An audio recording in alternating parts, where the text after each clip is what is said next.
Essa luz no fundo é pra tá pegando mesmo? É, eu achei da hora, deu um flarezinho assim. Deu. Eu acho que tá meio desproporcional, tipo... Agora ficou melhor. Ficou mais... Tu tá com vergonha de mim? Não. Não, tô querendo dizer... Tá ligado que isso vai pro começo do vídeo, né? Eu tô falando da simetria do quadro. Tá gravando já? Fala, meus queridos, tudo bem? Tô aqui com o Léo Júlio, E eu tô aqui com o Mendes. fotógrafo, cinegrafista, videomaker, editor, E um gostoso. um gostoso. E a gente vai dar algumas dicas práticas aí de como começar no mercado do audiovisual. Olha, eu já não sei mais o que Agora fodeu, agora... Vamos começar pelas perguntas que vai nos dar o norte. O pior é que vai ficar assim mesmo a entrada, né? Aham. O que a gente fez. Tá, primeira pergunta aqui do Eduardo. Como correr atrás de pessoas e empresas para fazer um portfólio? Cara, que pergunta difícil, mano. Now the world don't... Now the world don't move to the beat of just one drum. Tá, calma. Eu vou dar a introdução. Então, a primeira coisa que você tem que fazer é começar a criar um portfólio interessante trabalhando de graça. Essa é a verdade. Você vai trabalhar de graça. Não digo que você deva trabalhar de graça para empresas necessariamente ou para uma produtora necessariamente, mas começar a trabalhar de graça para pessoas que você já conhece, pessoas com que você vai poder, por exemplo, começar errando sem isso ser te dar uma grande perda profissional. Então eu, por exemplo, comecei fazendo edição e produção de vídeo para o meu irmão. Se desse errado não tinha problema nenhum. Então ele foi assim a minha cobaia e isso fez com que eu tivesse certa tranquilidade de começar, errar, criar portfólio, mostrar que sabia fazer, para aí então começar posteriormente, depois de alguns meses, depois de já ter equipamento, um pouco de experiência e um portfólio, começar a trabalhar para empresas e até mesmo pessoas físicas. Da minha parte, eu comecei fazendo vídeo de graça para a igreja e eu tive a oportunidade de fazer um clipe para um amigo meu, ele era um cantor gospel, e ele chegou para mim com uma proposta de fazer um clipe, em troca eu ganhava portfólio, ganhava experiência, e de repente ele podia virar um cliente para mim no futuro. E essa dica que eu dou, comece fazendo vídeos para pessoas que vocês sabem que no futuro podem virar possíveis clientes, sabe? Então, não preciso pegar uma empresa gigante, uma mega produtora para fazer vídeo de graça. Tipo, essa empresa já está estabilizada. Faz um vídeo massa para ajudar alguém, tá ligado? Tipo assim, vai numa padaria que tu acha massa, uma padaria que abriu na cidade, oferece para fazer um vídeo para ele, se for de amigo teu, faz clipe para amigo teu. Às vezes, não tem como fazer de graça porque eu preciso de orçamento. Cobra só valor de custo. Então, vou ter que alugar uma câmera e uma lente. E então, tu aluga a câmera e a lente ali, paga, sei lá, uns 400 pila, e valor de custo, e tu já tem um bom material para tu começar a vender teu trabalho. É importante dizer que tu não vai vender teu trabalho se tu não tiver portfólio. É logicamente impossível. Qualquer pessoa primeira coisa vai perguntar, tá, deixa eu ver o que tu faz. A não ser que você vá fazer um estágio, né? Que são empresas que vão te pagar muito pouco para você trabalhar muito e elas sabem que você não sabe que você vai se desenvolver dentro da empresa e esse é o custo, né? Então você recebe muito pouco para trabalhar muito para poder errar dentro de uma empresa. Às vezes você precisa dessa segurança, né? Então eu recomendaria, já que é de começo, se você conseguir um estágio, você faz esse estágio e em paralelo, como o estágio são só 6 horas, em paralelo você vai fazendo os seus projetos. É muito importante que você faça os seus projetos e que sejam projetos que você acredita, projetos que você goste de fazer, porque isso daí é o que vai constituir o teu portfólio de início. O teu portfólio de início vai ser esses projetos que você vai fazer no começo. E é natural, quanto mais você faz uma coisa, mais esse mesmo tipo de coisa vai vir para você fazer. Então, se você começar construindo um portfólio em cima de coisas que você não tem interesse nenhum, que você está fazendo simplesmente por fazer, ou simplesmente por ter portfólio, e não é uma coisa que você gosta de fazer, saiba que isso vai influenciar no tipo de projeto que vai vir para você produzir nas próximas vezes. Então é interessante você construir o seu portfólio com coisas que você gosta de fazer, com coisas que você tenha tesão de fazer. Basta pensar também que pro cara que está começando, ele às vezes nem tem noção do que ele gosta de fazer. Então, uma dica que eu daria para quem está começando hoje, experimente algumas áreas. Então, eu tenho um vídeo de pudim que bombou no Instagram E cara, eu nunca imaginei na vida que eu ia fazer vídeo de comida.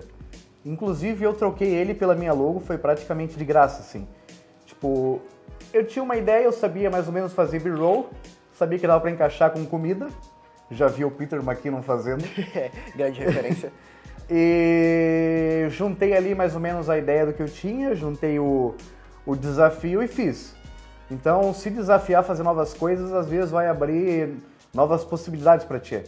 Claro que, tipo, foi o que o Léo falou, né? Se tu começar a pegar muito casamento, daqui a pouco tu só tá pegando casamento, e vai ser um problema se tu não gostar de casamento. Eu, por exemplo, quando comecei, eu pegava muito casamento, porque era dinheiro fácil, assim, no audiovisual, né? Tu pode ser um assistente de câmera, cobrar 800 pila e Tá só entregar. cobrando bem. Assistente de câmera 800 pila, tá cobrando bem pra caralho. Eu tô imaginando que tem alguém de São Paulo assistindo, tá ligado? Ah, pode ser, porque Não, aqui em Joinville nem Santa fudendo. Catarina não. Tá cobrando bem pra caralho. Tu vai os caras ali cobrar 400 pila. E aí é um trabalho fácil, cara, porque tu vai pegar a câmera, 80% das vezes o cara que gravou contigo nem vai te dar um feedback do que aconteceu.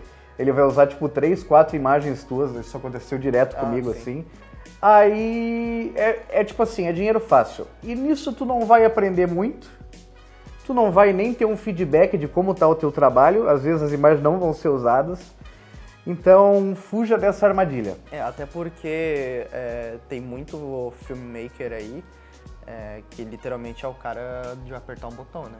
Fotógrafo filmmaker que é o cara de apertar botão. Então, assim, tem muito cinegrafista, por exemplo, que eu conheço, que o cara não entende de fotografia. E é muito importante que o filmmaker saiba de fotografia. Porque, cara, senão simplesmente tu vira aquele cinegrafista de TV. Não falando mal do cinegrafista de TV, mas é que tem muitos cinegrafistas de TV que é assim, que ele simplesmente vai enquadrar a pessoa em meio corpo e vai deixar ali. Ele simplesmente tem que mostrar o que está acontecendo, né? Aquela forma bem... me saiu a palavra da cabeça agora. Aquela forma bem documental de se fazer, ou seja, mostrar o que está acontecendo sem uma construção fotográfica, sem uma construção lógica e inteligente do que tu está mostrando, né? Então não precisa de muita técnica para isso. Você simplesmente aponta a câmera, dá rec e tá tudo certo. Então tem muitos cinegrafistas de casamento que é isso. Faz simplesmente uma coisa documental e não tem muita arte por trás da coisa, não tem muita técnica por trás da coisa. Então, quando você cai nesse tipo de job, se você não tem liberdade para fazer as coisas da forma que você quer, é muito fácil de você cair nesse limbo de simplesmente ser o cara que, tem mais uma câmera ali, que se a minha câmera acaba a bateria, acaba cartão, dá pau na câmera, tem aquela câmera ali e tá garantindo. Mas o cara nem vai usar o teu material, ou se vai usar vai ser 1, 2, 3 takes e só. Então tem que cuidar para não ficar... É normal no início da carreira fazer isso, mas tem que cuidar para não ficar patinando nessa por muito tempo. Mas como é que você se aperfeiçoa nesse começo? Eu vou dar uma dica que é participando de gravações de pessoas que já estão mais experientes que você. Então, por exemplo, num casamento tu não vai conseguir aprender tanto sobre fotografia, sobre direção de câmera, sobre todas essas coisas que você aprenderia num set grande. Então... cara, às vezes não cobre nada, só vai lá pra assistir, mano. Pede, posso dar uma olhada? Eu quero ver como é que tu dirige, como é que tu tá fazendo teus vídeos. E vai lá e assiste, cara. Até hoje eu aprendo com isso. Essa semana eu fui num set gigante e fiquei babando, né? E fica, meu Deus, olha só quanto aperture aqui. Eu acho que isso vai acontecer pro resto da vida, né? Primeiro porque em qualquer profissão que você tenha, você vai estar sempre aprendendo, né? E segundo porque, cara, tu nunca vai saber tudo, tu nunca vai ter alguma coisa em que não vai ter pessoas envolvidas num projeto audiovisual grande que não vão te agregar, né? Então, um projeto audiovisual grande, né, estamos podendo falar desde uma propaganda, desde um institucional, um filme ou algo do tipo, se está envolvendo muita gente, às vezes nem precisa ser muita gente grande, não precisa ser muita gente experiente, mas sempre vai ter o conhecimento de uma pessoa ou outra que vai te agregar. Então é bem interessante. Agora, uma dica extra que eu dou é para você cuidar com a dica anterior. Que a dica anterior ela é muito boa, mas você tem que cuidar para onde que você vai, para que set que você vai. Então não adianta você... igual já aconteceu comigo, tá? E isso é uma dica que eu tô dando para vocês não cometerem o mesmo erro que eu, tá? Não adianta aí você ir para um set grande de um curta-metragem, de um longa-metragem, ou até mesmo de uma propaganda ou coisa do tipo, de uma empresa que seja grande, uma empresa que tem orçamento, que tem estrutura, mas que ao mesmo tempo é uma empresa que o material que ela produz não é um material que te cativa. Então, se você vai de graça, ou mesmo não vai para trabalhar, mas é só para observar, vá para um set de filmagem de um pessoal que você curte. Porque se você não curtiu o material que eles fazem, não adianta, porque tu tem que aprender com aquilo que te é referência. E ter referência de como trabalhar de quem produz um material que você não gosta, não adianta. Sim. Próxima pergunta. A gente falou pra caralho. Não, e a gente não tinha roteiro, tá ligado? Não tinha roteiro. Qual é a coisa mais importante que deve saber ao entrar nesse ramo de audiovisual? Foca em mim, tá focado no Mendes, foda-se, é caro. É muito caro. É caro pra caralho. É muito caro. Tipo, tudo é muito caro. Então vamos lá. A gente tem um set básico aqui com 3 luzes. Tem um Amaran 200D na minha frente, ele custa 4.500. Tem um softbox pendurado nele, ele custa 2.500. Tem mais um tripé de 400. Aí lá atrás tem mais um Amaran 200D que custa mais 4.500. Aí lá atrás tem mais um Amaran P60C que custa mais 4.000. Aí tem 2 Canon Rs aqui gravando a gente. Ambas custam 11.000 cada, mais ou menos, que tem adaptador em cada uma delas. E o adaptador custa mais 1.000. Aí tem uma lente ali que custa 10.000. Aí tem mais esse microfone que custa 4.000. Aí, cara... Ou seja, só nessa brincadeira aqui, que é um set super, super reduzido, que tem 2 pessoas aqui, e tipo, a única coisa que é minha aqui é o microfone, o resto é do Mendes, porque eu tenho uma boa parte desse material também, mas, enfim, eu não trouxe, esse é o material do Mendes, só que tem brincando em 50, 60 mil reais. Fora o que tá naquela case ali que vocês não estão vendo. Fora que vocês não estão vendo o que tá por trás da câmera. Então, assim, é caro. Se você quer qualidade, você vai gastar. Então, assim, primeiro, a gente já entrou na discussão de que tem que cobrar, de questão de cobrança, e não é fácil cobrar o que vale o nosso trabalho. E a segunda coisa é que, cara, se tu quer qualidade, você vai ter que comprar equipamento caro, porque... Sim, você consegue fazer ótimos materiais com o seu celular, principalmente se você tiver de dia, numa externa, com muita iluminação, consegue, vai sair um material muito massa. Agora, se você quer, de fato, fazer um material profissional, onde você vai ter o controle da fotografia da coisa, onde vai ter iluminação para trabalhar interna, onde vai ter um áudio de qualidade, vai ter mais de uma câmera, lentes de opção, enfim, todo esse aparato que você precisa, você vai gastar. Não precisa ser o mesmo que tá aqui, né, igual a gente tá aqui com 50, 60 mil reais, mas, cara, eu vou te falar, menos que 30 tu não vai gastar para chegar num resultado legal, entendeu? Mas assim, isso aqui não é para te frustrar. Porque eu, por exemplo, eu comecei com uma T5i, eu acho que você também começou com uma T5i. T5i 1835. 1835, a gente começou com a mesma câmera, com a mesma lente. Então, tipo assim, a gente tá gravando isso em 2022. Cara, uma SL2, uma SL3, uma T7i, uma T7, câmeras que eram para custar 3.000, né? Porque o dólar aí... Tá bem caro. Eu não sei no futuro quando o dólar tá, mas agora tá 5,50. Desse hoje tá o quê? Uns 5 mil reais? 5.000, por aí. Com 5 mil tu compra aí uma SL3 com uma lente do kit, talvez ainda consiga comprar uma 50mm e um microfone de lapela. Já dá de começar, assim. Um Yangnu 300, pega ali 400 pila no Yangnu. Cara, um kitzinho básico, mas que já dá pra fazer um material legal. Tipo assim, eu comecei, eu fazia muita foto massa com a T5i. A T5i hoje é uma câmera bem antiga já tá T8i ou T7i? Eu acho que a última que saiu, acho que foi a 7, a 8, eles descontinuaram da SLR, né? Acabou, agora só mirrorless. Amém. Então você vai começar, na verdade, com um kit mais básico. Você não precisa começar investindo tudo. E, obviamente, você começando com o kit mais básico, você vai cobrar menos. E é importante saber que o audiovisual é um investimento a longo prazo. Eu hoje tenho uma Blackmagic 6K Pro, ainda não tenho a câmera que eu queria ter. E acredito que daqui a uns anos vou continuar trabalhando, investindo. E é um ciclo sem fim que nos guiará para a dor e emoção. E é isso, cara. Hoje ele trabalha com a câmera principal dele sendo a Blackmagic. Eu trabalho com a minha Sony A7 IV. Então, ambas câmeras são câmeras bastante caras. A Blackmagic, o corpo dela acaba sendo mais barato que o da minha, que é a 7 IV, né? Mas ela precisa de uma quantidade de aparatos, o rig que tu tem que montar em volta dela para que ela seja funcional e consiga chegar no resultado que a gente quer que chegue de trabalho. Você precisa montar o rig em volta, acaba se tornando até no final um pouco mais caro. Então são câmeras assim com funcionalidades diferentes, com objetivos diferentes, formatos de produção diferentes, mas que elas estão ambas são muito boas, não é questão de uma ser melhor do que a outra, mas elas têm um preço semelhante quando você fala de toda a montagem que você precisa para poder trabalhar com a Blackmagic e as coisas a menos que você precisa trabalhar com a Sony.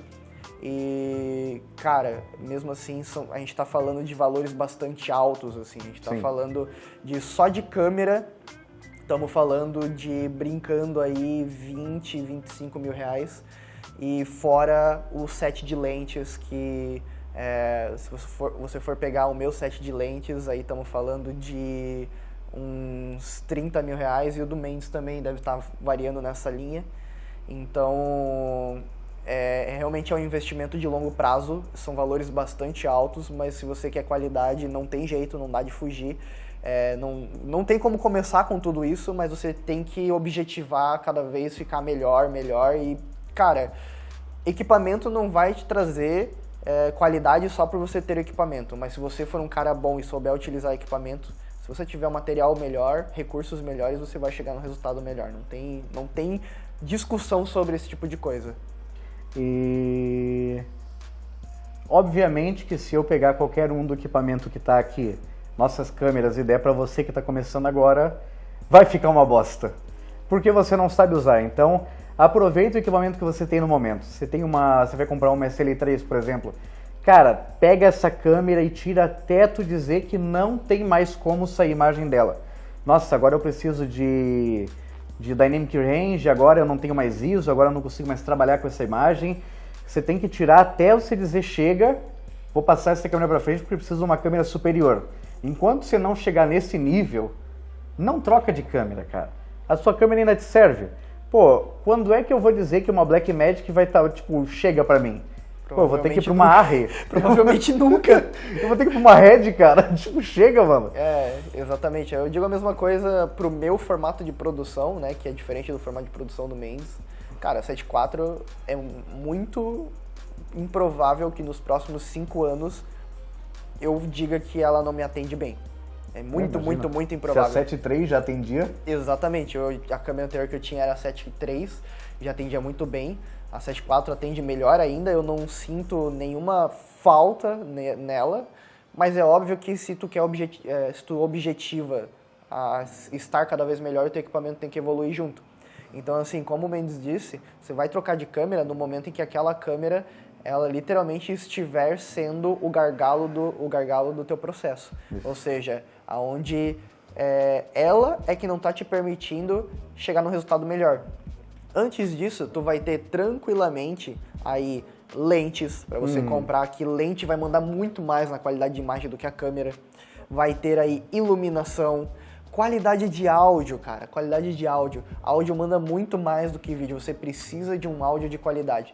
Uma pessoa que vai assistir o seu vídeo, se você tiver com o vídeo com a imagem ruim, igual muitas vezes acontece, você está assistindo no 3G e perde resolução para poder continuar rodando o vídeo, ele diminui a resolução e fica uma porcaria a imagem, mas se tu continua entendendo o que está ali, se a qualidade de áudio, que é muito mais leve que o vídeo, estiver boa, e a pessoa estiver entendendo a mensagem que você está passando, é muito mais fácil de a pessoa continuar assistindo até o final do teu vídeo do que se você tiver com uma qualidade de imagem extremamente cinematográfica e o áudio tiver uma bosta. Sim. Acho que uma dica que a gente podia dar, assim, ó, o cara tá começando agora, o que ele precisaria comprar, assim, tipo assim, eu tenho um budget de 5 mil reais e eu quero começar. Eu já venho algumas coisas em mente, assim, vamos ver se a gente tá meio alinhado. Certo, eu começaria, como você já falou, a SL3 é uma câmera muito boa, ela já grava 4K, ela tem um autofoco muito bom, né? Ela tem o Dual Pixel da Canon, ela tem um Dynamic Range bem interessante porque ela é uma câmera atualizada, Ela grava 1080-60, então dá de fazer slow motion, e 1080 ainda é uma qualidade bastante aceitável, bastante ok para entrega profissional hoje. Né? O 4K, que o SL3 já é bastante interessante também. Ela tem o Dual Pixel, que é um sistema de foco automático da Canon que é sensacional. Tem um Dynamic Range interessante, porque ela tem a última tecnologia da Canon, mesmo sendo para uma câmera de entrada. Ela vem aí com a 1855, que ela é uma lente bem genérica na questão de que não necessariamente ela é ruim, ela é genérica porque ela consegue vir tanto de um quadro bastante wide para um quadro bastante tele.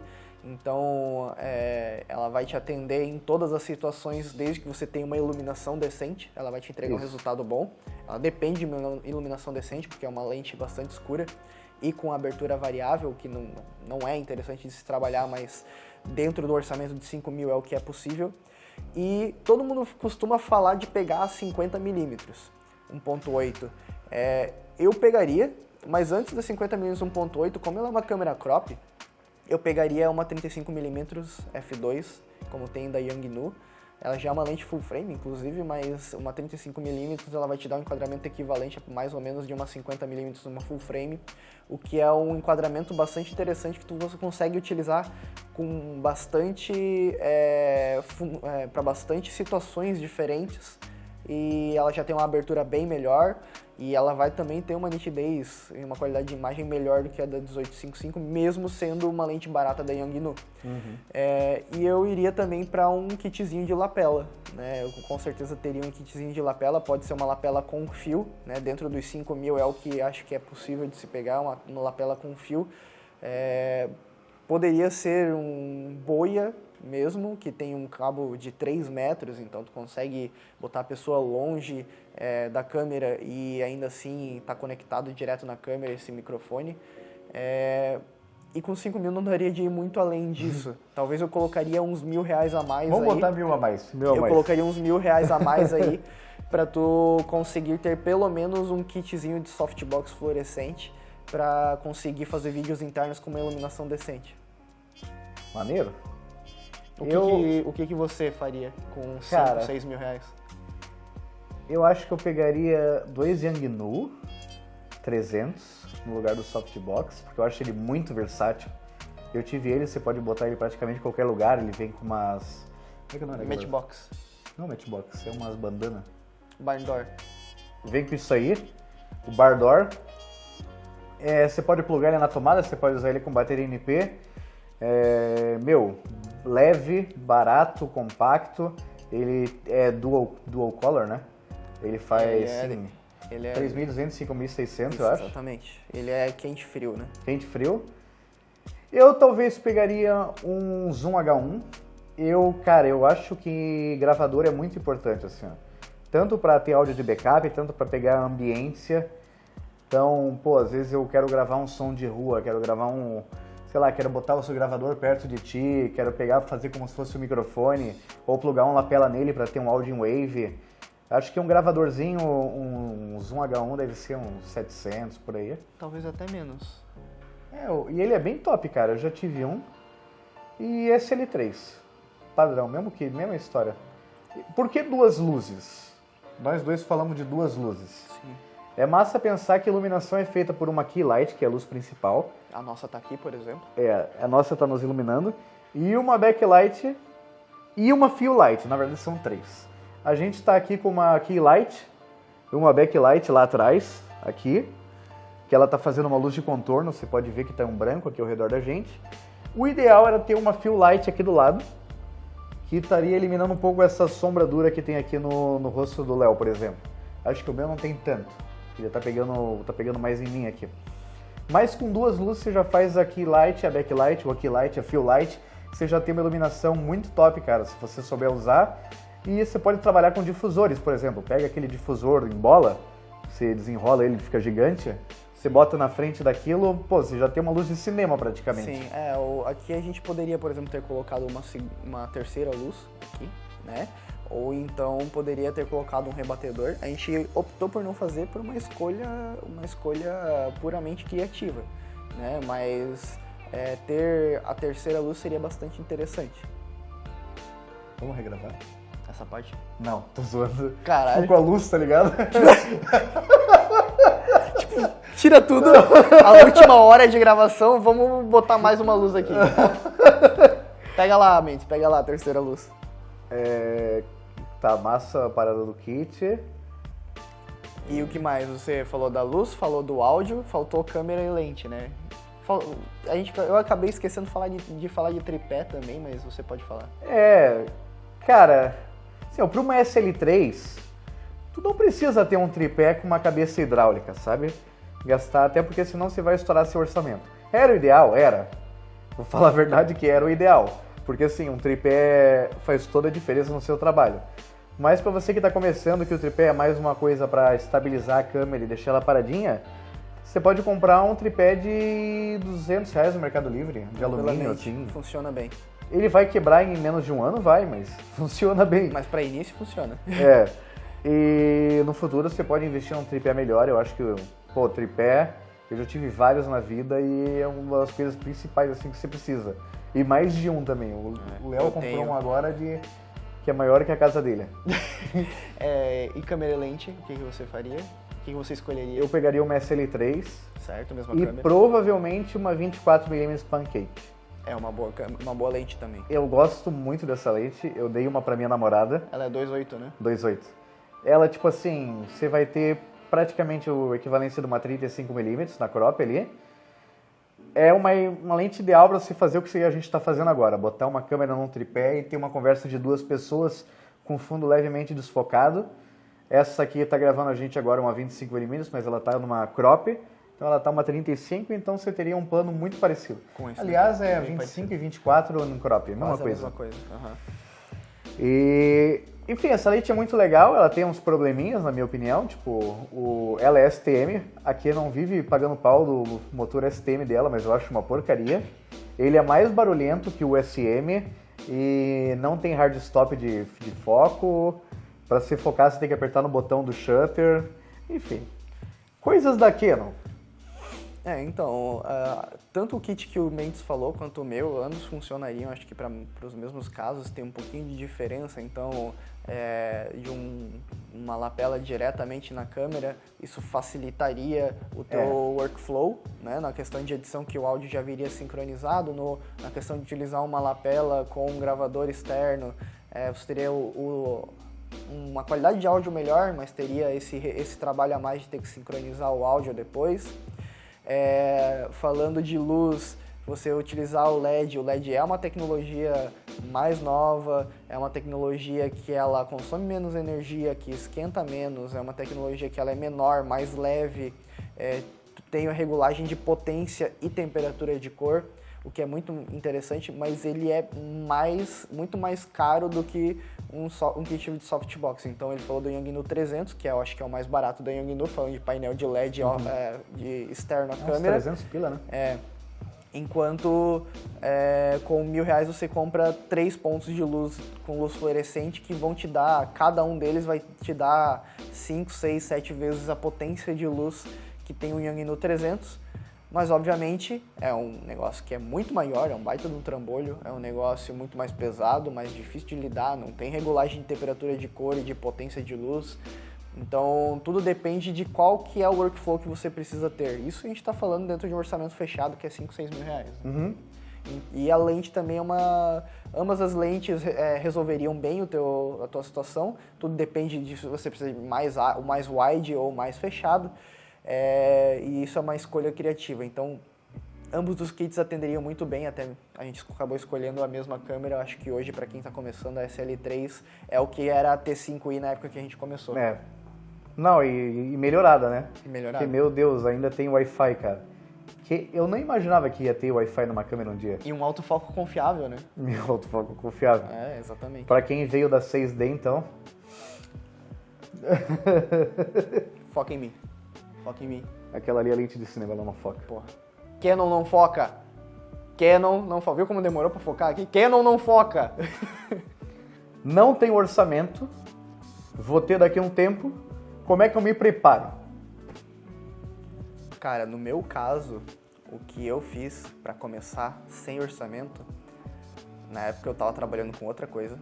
que não tinha nada a ver com audiovisual, trabalhava com engenharia. E eu era estagiário de engenharia, pra tu ver, não tem nada a ver. E cara, você sabe que estagiário ganha pouco, né? Então, tudo que eu ganhava, eu guardava até o momento que eu consegui comprar a minha primeira câmera, consegui comprar, junto com a primeira lente, comprei usada, T5i com uma 1835, e consegui montar um computador minimamente decente para conseguir editar. Na verdade, eu comecei aprendendo a editar no computador do meu irmão, porque o meu computador não tinha o mínimo de qualidade para conseguir editar. Então eu montei um computador. Os primeiros trabalhos pagos, na verdade, foram de edição. E daí pra frente, cara, até hoje tudo que eu ganho vai para comprar equipamento. Eu não gasto com roupa, eu não gasto com viagem, eu não gasto com porra nenhuma para comprar equipamento. Então é o que ele falou antes, é um ciclo vicioso sem fim.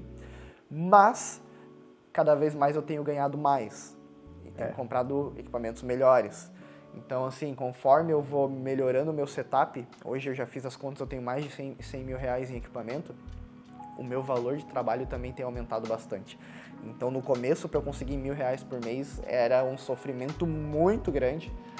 E já hoje, eu consigo passar aí, na maioria dos meses, da faixa dos R$5.000. Então, falo sem medo de quanto que eu ganho.